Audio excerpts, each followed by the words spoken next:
अस्सलाम वालेकुम dear student, आज हम 10th class chapter number 1 exercise 1.3 start करने लगे हैं। जैसा कि हमने फर्स्ट 3 क्वेश्चन इसके कर चुके हैं, आज हम क्वेश्चन नंबर 4 करेंगे। और आपको पता है इसके अंदर हम सब्स्टिट्यूशन मेथड यूज़ करते हैं। अब सब्स्टिट्यूशन मेथड क्या होता है, हम देखते हैं कि इनमें से एक ग्रेटर वैल्यू निकालते हैं। जैसे हमने प्रीवियस जो क्वेश्चन किया था उसके अंदर मैंने आपको बताया था फ्रैक्शन वाली वैल्यू में लेस वैल्यू कौन सी होती है और ग्रेटर वैल्यू कौन सी होती है। तो यहाँ पे देखें हमारे पास एक पावर है वेरिएबल की 2/3 और एक पावर है 1/3। तो हमें कैसे पता चलेगा कि इसके अंदर बड़ी वैल्यू 2/3 है या 1/3 है। तो हमें बेटा इस तरीके से पता चलेगा। एक तो होता है डिनोमिनेटर के अंदर वैल्यू, मैंने कल आपको बताई थी। और आज हम देखेंगे कि अगर हमारे पास यहाँ पे देखें दोनों वैल्यू इक्वल हैं। अब यहाँ पे हमें पता चलेगा नोमिनेटर वाली वैल्यू से, यहाँ पे 2 है, यहाँ पे 1 है। इसका मतलब है ये जो वैल्यू है ये ग्रेटर है, यानी कि अब ये जो वैल्यू है किसी भी वेरिएबल की वो वेरिएबल ग्रेटर होगा। तो यहाँ पे ये वेरिएबल हमारा ग्रेटर है, ये है 2/3। तो हम क्या करेंगे, इस वेरिएबल को इस साइड पे ले आएंगे। तो -15x की power 1/3 plus 54 is equal to 0। तो हमने क्या किया, इस तरीके से इसको इक्वेशन को बना लिया। अब क्या करना है, आपको पता है सबसे छोटी वैल्यू से हम बड़ी वैल्यू बनाते हैं। तो यहाँ पे छोटी वैल्यू कौन सी हो गई है, हमें पता है वो जो छोटी वैल्यू है वो हमारे पास है x की 1/3। तो हमने इसको लेट कर लिया एक वैल्यू, वो जो वैल्यू थी वो थी y। हमने फिर क्या करना है, इस छोटी वैल्यू से ये बड़ी वैल्यू बनानी है 2/3। तो यहाँ पे है 1/3। तो हम क्या ऐसा अमल करें कि यहाँ पे 2/3 बन जाए। तो बेटा हमने पावर के अंदर 2/3 बनानी है। इसका मतलब है हम पावर के अंदर 2 को मल्टीप्लाई करेंगे या 2 का स्क्वायर ले लेंगे। तो यहाँ पे भी आप 2 का स्क्वायर ले लें और यहाँ पे भी आप 2 का स्क्वायर ले लें, ये y स्क्वायर हो जाएगा। और आपको पता है जब आपस में ये मल्टीप्लाई होते हैं 2 1 2/3। तो हमारे पास यहाँ पे 2 वैल्यू मिल गई, एक तो ये जो लेट की थी और एक वो जो हमने इसे बनाई है। तो हम यहाँ पे क्या करेंगे, लिख देंगे रिप्लेसिंग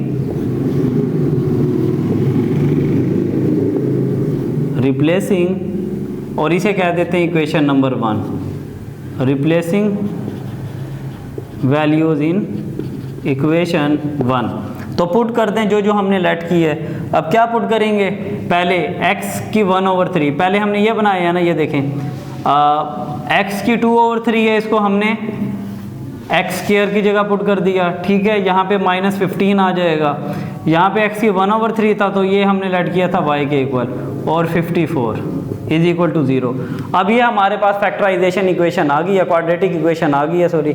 अब क्वाड्रेटिक इक्वेशन को सोल्व करने के हमारे पास 3 मेथड थे, एक फैक्टराइजेशन, दूसरा कंप्लीटिंग स्क्वायर और तीसरा क्वाड्रेटिक फार्मूला। तो सबसे जो आसान हल होता है वो होता है फैक्टराइजेशन। तो फैक्टराइजेशन के अंदर क्या करते हैं बेटा, y स्क्वायर माइनस का 15y प्लस का 54, इन दोनों वैल्यू को फर्स्ट और लास्ट को हम आपस में मल्टीप्लाई करते हैं। तो मल्टीप्लाई करने से 54y स्क्वायर, और फिर इनके हम बनाते हैं फैक्टर। 2 2 दा 4, 1 कैरी चला गया, 2 7 दा। ठीक है, अब जा रहा है ये 3 पे, 3 9 दा, 3 3 दा और 3 1 दा। तो हमने 15 बनाना है। अब फैक्टर बनाएं, 3 3 दा 9, 9 3 दा 3 2 दा 6, 9y और हम करेंगे 6y। 15 बनाना है, जब इन दोनों को माइनस करेंगे तो माइनस माइनस आपको पता है प्लस होता है, तो साइन माइनस का आएगा लेकिन वैल्यूज़ प्लस होंगी। तो अब इस वैल्यू की जगह ये फैक्टर हम लिख सकते हैं। तो हम क्या करेंगे, इसकी जगह ये वैल्यूज़ रिप्लेस करेंगे। बेटा फर्स्ट वैल्यू और लास्ट वैल्यू तो आपने एज इट इज़ लिख देनी है। अब जो चेंज आया है वो -15y के हमने फैक्टर बनाए हैं इस अमल के ज़रिए। तो हम यहाँ लिखेंगे माइनस का 9y और माइनस का 6y। अब देखें फर्स्ट 2 वैल्यू में से क्या कॉमन आ रहा है, y आ रहा है, तो y -9, और यहाँ पर क्या कॉमन आ रहा है, -6 आ रहा है, तो y आ जाएगा एक। तो यहाँ से इन दोनों में से 6 कॉमन आ गया तो y आ गया। माइनस आया, ब्रैकेट है तो अंदर साइन चेंज हो गया, प्लस था तो माइनस में कन्वर्ट। अब 6 ये है हमारे पास 54, तो 6 9 दा 54 होता है, या 6 को इस पे डिवाइड करें 9 आएगा, इज इक्वल टू 0। अब नेक्स्ट क्या करेंगे, इसको हम रेज आउट कर देते हैं। अब नेक्स्ट क्या करना है बेटा, हमने y -9 अब देखें दोनों फैक्टर हमारे सेम है, इसका मतलब है हमने ये जो फैक्टर बनाए थे ये ठीक बनाए थे। y माइनस 9 कॉमन आ गया, हमारे पास अंदर बचेगा y minus 6 is equal to 0, y minus 9 equal to 0 और y minus 6 equal to 0, y is equal to 9 और y इज इक्वल टू 6। अब रिप्लेस करना है हमने, क्या करेंगे, रिप्लेसिंग y बाय x की 1/3। तो करें जी रिप्लेस, यहाँ पर हम y की जगह क्या रिप्लेस करना है, x की 1/3 इंटू 9 और यहाँ पे भी x की 1/3 इंटू 6।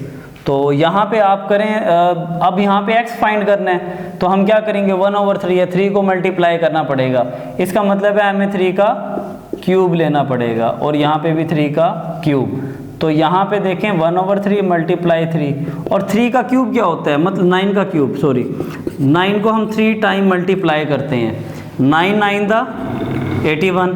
अब 81 को फिर 9 पे मल्टीप्लाई करो, 9 1 दा 9 और 9 2 दा 72, तो 721। तो हमारे पास इसका क्यूब आ जाएगा 721, 3 3 से cancel, x is equal to 721।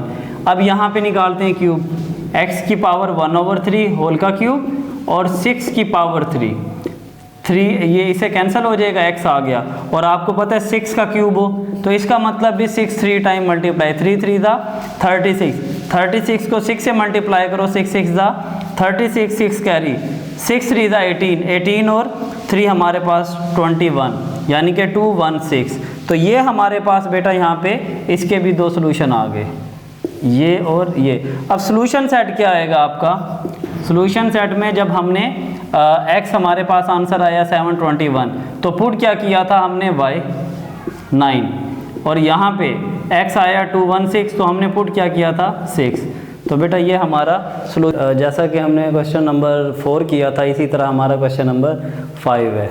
तो इसमें हुआ ये था कि क्वेश्चन मैंने करवा दिया तो जो वीडियो थी वो बैक हो गई थी। चलें बहरहाल मैं आपको समझा देता हूँ तो किस तरीके से इसको करना है। देखें हमारे पास क्वेश्चन था, इसको हमने एज इट इज़ उतारना है। एज इट इज़ उतारने के बाद हमने क्या किया, x3 x की -2 को पहले लिखा, ये वैल्यू इस साइड पे ले आए तो ये -8x² प्लस था माइनस हो गया, 5 आ गया इंटू 0। फिर हम लेट करते हैं, हम क्या कर सकते हैं, इस वैल्यू से ये वैल्यू बनाना मुश्किल है तो इसलिए अब हमने लेट किया है y = x की -1 और इसी वैल्यू से हमने बनाना था ये वाली वैल्यू x की -2। तो कैसे बनाएं, अगर स्क्वायर हम ले लें तो हमारे पास ये वैल्यू भी बन जाती है। तो अब हमारे पास दोनों वैल्यू आ गई, ठीक है, x की -1 भी x की -2 भी। तो हमने क्या किया, रिप्लेसिंग की इक्वेशन 1 में 3 y की x की -2 की जगह y² आ गया, -8 y आ गया प्लस 5 = 0, रिप्लेसिंग कर दी। इसकी हमने की फैक्टराइजेशन। फैक्टराइजेशन कैसे करते हैं आपको पता है कि हमारे पास यहाँ पे है 3y² -8y plus 5 = 0। First value और लास्ट वैल्यू को आपस में मल्टीप्लाई करते हैं, ये हो जाएगा 15y², ठीक है। लेकिन हमें नज़र आ रहा है अगर 3 और 5 को ऐड करें तो 8y बन जाता है। तो हम क्या करेंगे, माइनस का 5y माइनस का 3y करेंगे तो माइनस का 8y आ जाएगा। तो ये वैल्यू हमारे पास है सवाल में, हमने फिर इसकी जगह ये रिप्लेस कर देना है। तो क्या किया हमने, फर्स्ट वैल्यू और last value as it is लिखी, इस वैल्यू का हमने ये फैक्टर बना के लिखे। तो फर्स्ट 2 वैल्यू में से कॉमन क्या आ रहा था, y कॉमन लिया तो यहाँ पे 3y -5। यहाँ से क्या कॉमन आ रहा है, कोई वैल्यू कॉमन नहीं आ रही।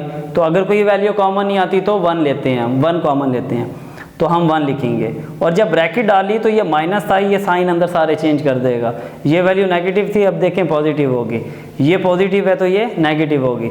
अब मैच करें क्या ये फैक्टर और ये फैक्टर हमारे पास सेम है जी, हमारे पास देखें ये फैक्टर भी सेम आ गया, ये भी सेम आ गया। इसका मतलब है कि ये जो हमने फैक्टर लिए ये हमने एक्यूरेट लिए। अगर सेम ना आता, जमा माइनस का भी फर्क आता तो हम और फैक्टर ढूंढते, कोई और फैक्टर बन रहे होते, ठीक है। तो यहाँ से कॉमन हमने क्या किया, 3y -5 कॉमन लिया तो y -1 = 0।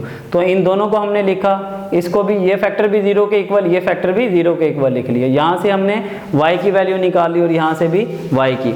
अब रिप्लेस करते हैं, रिप्लेस कौन सी वैल्यू करते हैं, जो हम लेट करते हैं। हमने y के इक्वल लेट किया था x की -1, रिप्लेस कर दी y की जगह। यहाँ पे भी हमने क्या किया, y की जगह रिप्लेस कर दी वैल्यूज। -1 है, इसको प्लस बनाना है तो डिनोमिनेटर में ले आए तो वैल्यू पावर जो होती है वो प्लस, अगर इधर होती तो ऊपर ले जाते तो प्लस हो जाती। तो अब क्या करना है, क्रॉस मल्टीप्लाई x का सोल्यूशन निकालना है। x को यहाँ मल्टीप्लाई कर दें, 3 इधर डिवाइड हो रहा है तो इधर आके देखें मल्टीप्लाई, ये मल्टीप्लाई हो रहा है तो इधर आके डिवाइड, और ये x डिवाइड हो रहा था तो यहाँ पे मल्टीप्लाई, 1 डिवाइड में आ जाएगा। तो अगर कोई भी वैल्यू हो उसके नीचे हम 1 नहीं लिखते, 3 है इसके नीचे भी 1 होता है, हम नहीं लिखते। तो डिवाइड में अगर 1 आ जाए तो हम नोमिनेटर वाली वैल्यू को लिखते हैं। इसी तरह ये देखें, ये भी डिवाइड में आ जाएगा इक्वल टू 1, क्रॉस मल्टीप्लाई करेंगे इसका आंसर भी 1 आ जाएगा। और इसी तरह हमारा सोल्यूशन सेट, x की वैल्यू को पहले लिखते हैं 3/5, और ये बनी किससे, 5/3 से, तो इसके साथ वो हम ऑर्डर पेयर में लिखेंगे। इसी तरह 1 है तो इसका ऑर्डर पेयर में हमारे पास y की वैल्यू आ जाएगी। तो ये बेटा आज हमारा सोल्यूशन सेट था। इंशाल्लाह इसका जो सेकंड मेथड है वो हम कल स्टार्ट करेंगे। थैंक यू, अल्लाह हाफ़िज़।